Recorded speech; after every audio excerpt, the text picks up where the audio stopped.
Baik, bismillahirrahmanirrahim. Assalamualaikum warahmatullahi wabarakatuh.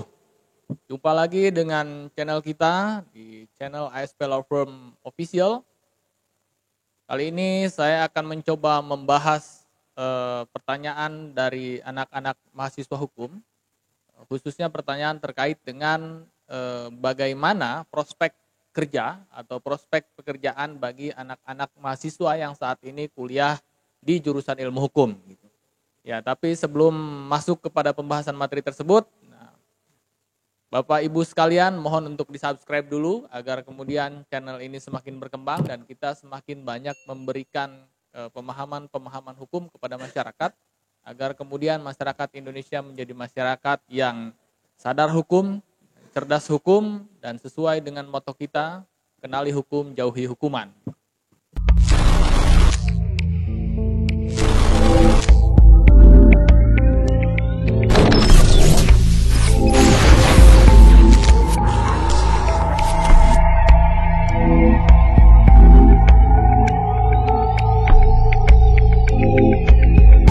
Ya, baik, terkait dengan prospek kerja bagi anak-anak yang saat ini kuliah di jurusan ilmu hukum. Nah, memang ini pertanyaan yang sering banyak muncul di kalangan mahasiswa karena memang jurusan hukum ini adalah jurusan yang menurut saya paling banyak prospek kerjanya dibandingkan dengan jurusan-jurusan yang lain. Karena hampir di semua institusi, baik institusi pemerintah maupun institusi swasta, itu semuanya membutuhkan orang-orang hukum, mulai dari konsultan hukum, kemudian advokat, kemudian auditor hukum dan lain sebagainya. Nah, maka kemudian saya menyimpulkan bahwa jurusan hukum ini adalah jurusan yang paling banyak prospek kerjanya.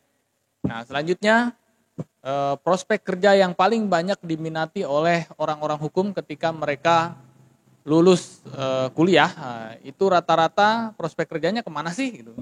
Nah, hasil dari analisis dan survei kita di lapangan, mayoritas anak-anak hukum ketika lulus kuliah itu rata-rata memilih profesi yang paling fenomenal, mereka ingin menjadi pengacara gitu. Nah, atau disebut juga advokat, atau disebut juga konsultan hukum gitu.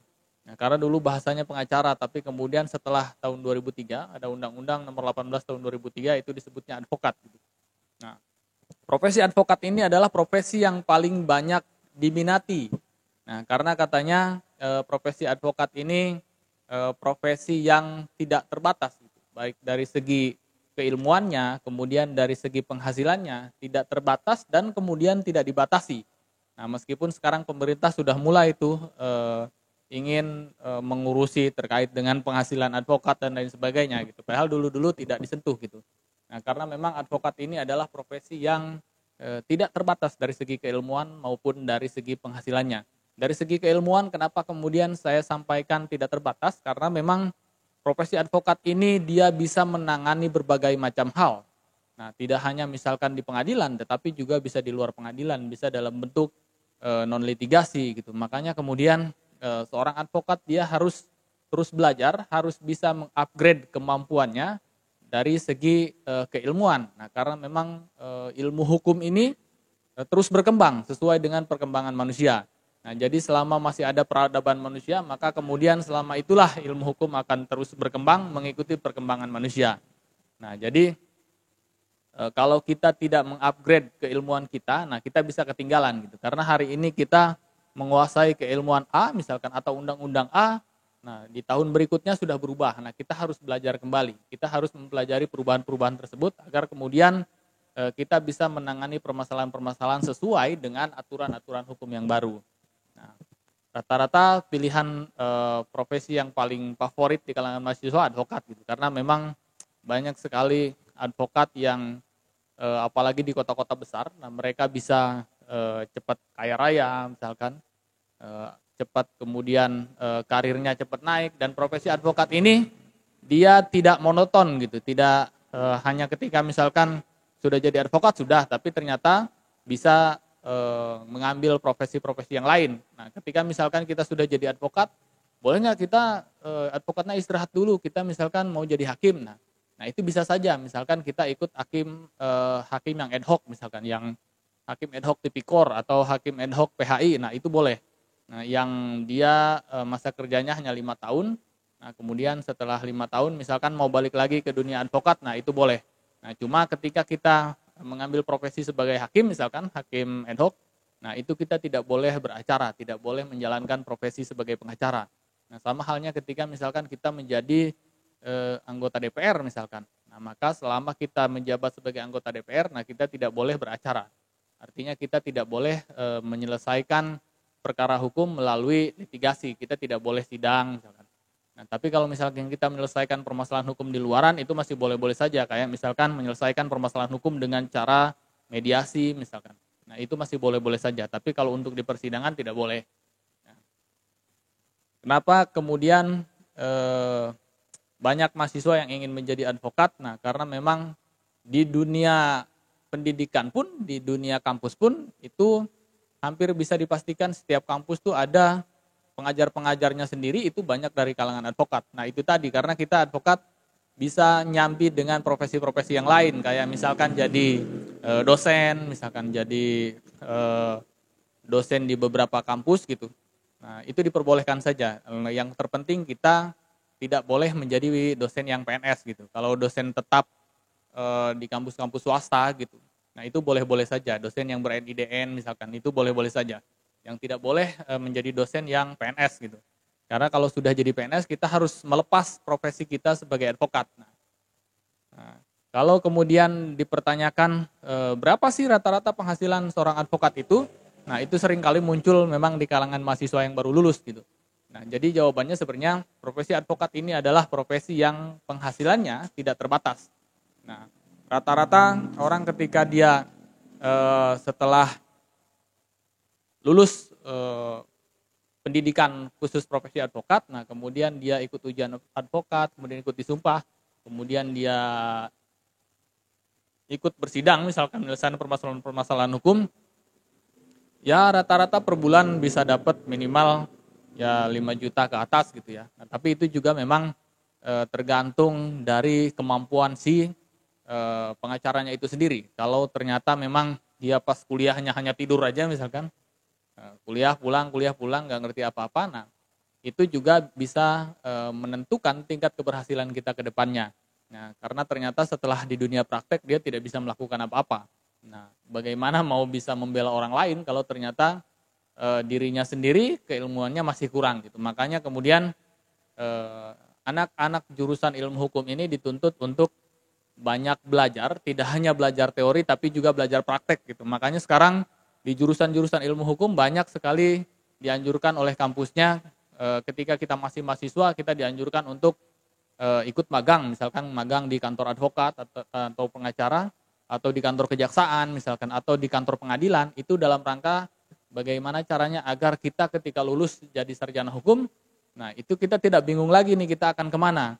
Nah, bagi yang senang misalkan di dunia advokat, nah bisa menggeluti profesi advokat. Yang senang di dunia notaris misalkan, bisa menggeluti dunia notaris. Atau yang ingin menjadi PNS misalkan, bisa milih profesi hakim, profesi jaksa, atau misalkan perwira kepolisian, nah itu bisa saja. Nah, terus kemudian bagaimana kalau misalkan seorang pengacara tapi dia pengen juga misalkan ikut seleksi hakim misalkan. Nah, itu boleh-boleh saja. Nah, di dunia pengacara untuk hal itu tidak ada batasan. Nah, misalkan kita sudah jadi pengacara nih, sudah disumpah, nah sudah bisa sidang sendiri, nah terus kita pengen ikut lagi misalkan seleksi hakim, hakim karir ya. Nah, itu boleh-boleh saja. Yang terpenting ketika kita lulus, nah itu kita harus berhenti dulu jadi advokatnya. Atau misalkan kita mau ikut seleksi kepolisian, boleh tuh. Bahkan sekarang banyak juga lowongan-lowongan kerja di kepolisian, kemudian di institusi TNI. Nah, itu banyak juga formasi yang untuk S1 hukum gitu. Karena memang dibutuhkan. S1 hukum ini biasanya kalau dia ikut seleksi kepolisian atau TNI, nah biasanya ada yang namanya Bidkum gitu, bidang hukum di Polda biasanya, atau kalau di TNI biasanya di Korem. Nah, itu ada Bidkum yang nantinya mereka bertugas untuk mendampingi anggota di kesatuannya ketika menghadapi permasalahan-permasalahan hukum. Misalkan ada permasalahan hukum di pengadilan, nah itu didampinginya oleh mereka. Nah, begitu juga di institusi-institusi yang lain banyak dibutuhkan orang-orang hukum di kementerian misalkan di dinas-dinas. Nah, karena memang jurusan ilmu hukum ini adalah jurusan yang paling dibutuhkan saya kira. Nah, hampir bahkan di semua jurusan itu pasti belajar minimal pengantar ilmu hukum gitu. Kenapa? Karena memang semua warga negara Indonesia itu harus mengerti hukum. Nah, kita misalkan sebagai anak mahasiswa yang kuliah ilmu hukum, kita tidak wajib harus belajar misalkan keilmuan-keilmuan yang spesifik yang lain, misalkan keilmuan di bidang pendidikan misalkan atau apa. Nah, kita tidak wajib untuk mempelajari itu. Nah, tapi jurusan-jurusan lain itu wajib mempelajari hukum gitu. Nah, karena memang ke depan semuanya juga semua profesi tidak akan terlepas daripada aturan-aturan hukum gitu. Bahkan semua profesi baik itu profesi di institusi pemerintah maupun di swasta itu pasti berkaitan dengan hukum gitu. Nah, makanya ke depan kemungkinan sampai ke tingkat desa itu harus ada orang hukum gitu. Makanya sekarang sudah mulai ada yang namanya paralegal gitu. Nah, paralegal ini adalah orang yang dia bukan sarjana hukum tapi dia dilatih untuk kemudian menjadi minimal seorang konsultan hukum gitu supaya dia bisa memberikan pencerahan kepada masyarakat, kemudian bisa menyelesaikan permasalahan-permasalahan hukum di tingkat bawah, nah, agar kemudian tidak semua permasalahan hukum itu harus ke pengadilan gitu. Nah, itu diatur tersendiri oleh peraturan Menteri Hukum dan HAM terkait dengan mekanisme pendidikannya, kemudian tugasnya seperti apa, kemudian fungsinya seperti apa. Nah, itu diatur tersendiri. Nah, itu juga profesi sebenarnya ya. Bisa saja misalkan teman-teman yang saat ini masih kuliah tapi dia bisa menjadi paralegal misalkan. Bisa menjadi paralegal di lembaga bantuan hukum atau di kantor hukum misalkan. Nah, untuk kemudian bisa mempraktekkan apa yang dia pelajari di kampus. Nah, selanjutnya, selain pilihan profesi advokat, profesi apa lagi sih yang banyak diminati oleh mahasiswa hukum atau yang bisa dipilih? Nah, selain advokat atau pengacara, ada profesi notaris misalkan. Nah, cuma bedanya kalau notaris, nah dia harus S2 dulu. Nah, kalau advokat atau pengacara, dia cukup lulus S1, kemudian ikut pendidikan khusus profesi advokat, kemudian ujian. Nah, nanti kalau sudah memenuhi syarat, dia sudah boleh disumpah sebagai advokat. Nah, itu sudah boleh langsung berpraktek sendiri. Nah, tapi beda kalau notaris nih. Nah, notaris dia harus S2 dulu, harus ngambil S2 Magister Kenotariatan. Nah, baru kemudian dia ikut seleksi untuk jabatan notaris. Nah, setelah lulus seleksi baru kemudian bisa jadi notaris. Nah, itu bedanya seperti itu. Nah, di dunia advokat juga sebenarnya sudah mulai banyak kampus-kampus yang membuka S2 jurusan advokat gitu. Contoh kalau tidak salah di UGM tuh sudah ada yang namanya jurusan S2 MLit tuh, Magister Litigasi gitu. Di Undip ada Magister Advokat gitu. Nah, jadi sudah mulai bahkan itu ada kerjasama dengan organisasi advokat. Jadi setelah S2 advokat itu mereka sudah tidak perlu lagi PKPA tapi sudah boleh langsung ikut ujian gitu. Nah, tapi kalau di dunia advokat masih belum wajib S2. Nah, cukup dengan menggunakan ijazah S1 baik itu sarjana hukum ataupun sarjana syariah ya. Kalau di kampus-kampus Universitas Islam gitu biasanya ada sarjana syariah atau dulu sarjana hukum Islam. Nah, tapi kalau notaris itu wajib S2 dulu nih. Kalau sudah S2 Magister Kenotariatan baru kemudian memenuhi persyaratan-persyaratan yang lain untuk bisa diangkat menjadi notaris gitu. Nah, notaris juga sama. Dia harus ikut senior notarisnya dulu supaya kemudian kalau di dunia advokat ada magang dulu gitu ya, untuk sambil nunggu umurnya cukup, sambil nunggu persyaratan-persyaratannya cukup. Nah, biasanya di tingkat magang pun itu tergantung kita ikut siapa. Nah, ada yang magang itu tidak digaji, ada yang kemudian magang itu digaji gitu. Tapi ada juga yang tidak digaji tapi dia selalu dapat uang ketika misalkan ada hal-hal yang dia ikut selesaikan gitu. Kayak di dunia advokat, apakah dia ikut menyelesaikan perkara atau tidak gitu. Nah, biasanya seperti itu. Nah, rata-rata notaris yang baru pun yang baru diangkat, nah itu penghasilannya minimal 4 jutaan ke atas gitu. Bahkan sama seperti advokat kalau sudah dia jam terbangnya banyak bisa tidak terbatas gitu penghasilannya. Nah, kira-kira seperti itu. Nah, Bedanya kalau notaris dia masuk dalam kategori pejabat ya. Makanya disebutnya kadang-kadang disebut sebagai pejabat pembuat akta tanah gitu ya. Nah, atau kemudian makanya mereka menggunakan logo Garuda gitu kalau notaris. Nah, kalau advokat itu masuknya dalam rumpun penegak hukum gitu, sama kedudukannya dengan polisi, jaksa dan hakim. Nah, kira-kira seperti itu. Selanjutnya selain profesi notaris apa sih gitu? Kalau notaris kan memang bagi yang teman-teman mahasiswa yang kurang suka di lapangan gitu ya, sukanya di kantor gitu, itu rata-rata memilihnya profesi notaris gitu. Kalau rekan-rekan teman-teman kuliah saya kebanyakan yang perempuan gitu, mereka senangnya jadi notaris gitu. Tapi kalau yang suka banyak tantangan, suka banyak di lapangan, ya rata-rata milih profesi advokat gitu. Nah, selanjutnya selain profesi advokat dan notaris, apalagi nih kira-kira? Banyak ya. Profesi anak hukum tuh banyak, bisa misalkan kalau yang bisa jadi ikut polisi bisa. Nah, kemudian ikut seleksi jaksa juga bisa. Atau misalkan ikut seleksi cakim ya, cakim pengadilan negeri maupun pengadilan agama. Nah, kalau profesi hakim ini memang dia penghasilannya cukup luar biasa gitu. Bahkan teman-teman yang sudah jadi hakim tuh rata-rata di atas 10 juta semua, ada yang 25 juta gitu penghasilannya per bulan. Bahkan kalau sudah golongannya tinggi, nah, jadi ketua pengadilan misalkan, wah bisa 50 juta ke atas gitu. Nah, hampir mirip-mirip dengan advokat gitu. Cuman bedanya kalau kita jadi profesi hakim, banyak aturan yang mengatur dari sisi pemerintah, seperti misalkan tidak boleh menjadi pengusaha dan lain sebagainya. Nah, karena khawatir ini berbenturan dengan jabatannya sebagai hakim gitu. Nah, kalau di dunia advokat bebas-bebas aja kan, mau merangkap jadi pengusaha misalkan atau mau merangkap jadi profesi apa gitu. Itu boleh-boleh saja. Nah, kalau kemudian bisa nggak misalkan saya mau jadi advokat dulu terus kemudian mau jadi hakim misalkan. Bisa ikut seleksi hakim, tapi kemudian kalau jadi hakimnya harus berhenti jadi advokatnya. Kalau nanti udah pensiun baru boleh balik lagi. Nah, bisa nggak misalkan dari profesi advokat kita ingin jadi notaris? Bisa. Nah, misalkan lulus S1 jadi advokat dulu, nah sambil kemudian ngambil S2 jurusan kenotariatan misalkan. Nah, setelah lulus notarisnya, misalkan mau memilih profesi yang notaris itu boleh-boleh saja. Nah, selanjutnya setelah hakim profesi apa lagi? Profesi jaksa misalkan. Nah, boleh tuh. Kalau jaksa, hakim, polisi itu masuknya dia PNS gitu. Beda dengan advokat dan notaris yang mereka jam kerjanya ngatur sendiri gitu.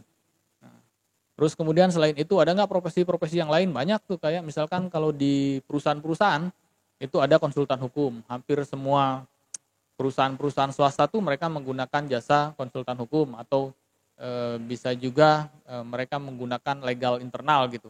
Nah, jadi kita jadi konsultan hukumnya, tapi dari sisi perusahaan gitu, jadi legal internal. Jadi kita mengurusi terkait dengan aturan-aturan perusahaan, kemudian permasalahan-permasalahan hukum yang ada di perusahaan gitu. Atau bisa juga ketika ada permasalahan-permasalahan di luar, nah kita juga bisa membantu perusahaan untuk menyelesaikan permasalahan-permasalahan tersebut, baik secara litigasi maupun non litigasi gitu. Kira-kira seperti itu. Jadi banyak pokoknya profesi anak hukum itu bisa kemana-mana.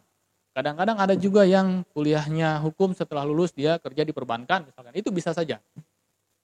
Bahkan sebenarnya kalau setelah kuliah hukum ikut misalkan pendidikan advokat dulu kemudian jadi advokat, dia masuk kemanapun itu bisa menjadi nilai jual untuk teman-teman bisa misalkan masuk ke perusahaan.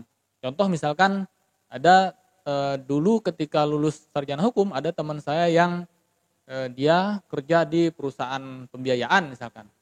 Nah, begitu masuk itu gajinya 2,5 juta sampai 3 juta misalkan. Tapi kalau saya tidak memilih untuk begitu, saya memilih untuk ikut pendidikan advokat dulu, kemudian ujian, setelah jadi advokat baru saya masuk di perusahaan yang sama, tapi itu penghasilannya berbeda.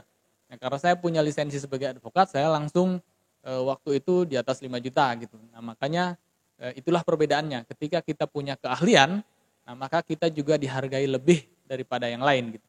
Nah, di Indonesia ini kan kita banyak butuh para ahli gitu. Jadi banyak dibutuhkan tenaga-tenaga ahli yang memang dia punya sertifikasi yang jelas gitu. di berbagai bidang, termasuk di bidang hukum. Di bidang hukum ada banyak sekali keahlian-keahlian, mulai dari advokat misalkan, kemudian notaris, kemudian apalagi itu auditor hukum misalkan, konsultan hukum sendiri juga ada banyak spesifikasinya. Ada misalkan konsultan hukum di bidang pengadaan barang dan jasa, misalkan konsultan hukum di bidang pertambangan misalkan, konsultan hukum di bidang kemaritiman misalkan, itu banyak sekali. Nah, sehingga ini banyak peluang bagi anak-anak yang kuliah di jurusan ilmu hukum untuk kemudian memilih profesi. Nah, mulai dari sekarang nih pada saat masih kuliah, nah mulai bisa memilah-milah nih, pengen kemana nih kira-kira saya ke depan pengen jadi apa. Nah, kayak dulu saya dari zaman kuliah memang sudah mendesain diri saya untuk jadi advokat. Jadi dari zaman kuliah saya mulai mendirikan yang namanya moot court community gitu. Jadi saya belajar persidangan, ikut lomba-lomba persidangan gitu. Itu dari saat zaman saya masih mahasiswa. Jadi ketika saya lulus kuliah, saya sudah tahu nih saya akan kemana gitu. Jadi nggak bingung lagi mau milih akan jadi apa gitu. Nah, kira-kira seperti itu. Baik, saya kira itu ada banyak sekali profesi yang bisa dipilih oleh teman-teman yang saat ini kuliah di jurusan ilmu hukum. Bahkan banyak juga yang dari ilmu hukum dia jadi guru misalkan. Itu boleh-boleh saja. Karena memang profesi hukum ini adalah profesi yang bisa masuk di semua kalangan dan bisa masuk di semua golongan. Nah, oleh karena itu saya kira bagi teman-teman yang saat ini kuliah di jurusan ilmu hukum tetap semangat. Nah, semoga teman-teman bisa menentukan pilihannya ketika lulus jadi sarjana hukum mau menjadi apa. Nah, kira-kira seperti itu. Terima kasih atas segala perhatiannya. Mohon maaf atas segala kekurangannya. Tetap semangat. Terima kasih. Assalamualaikum warahmatullahi wabarakatuh.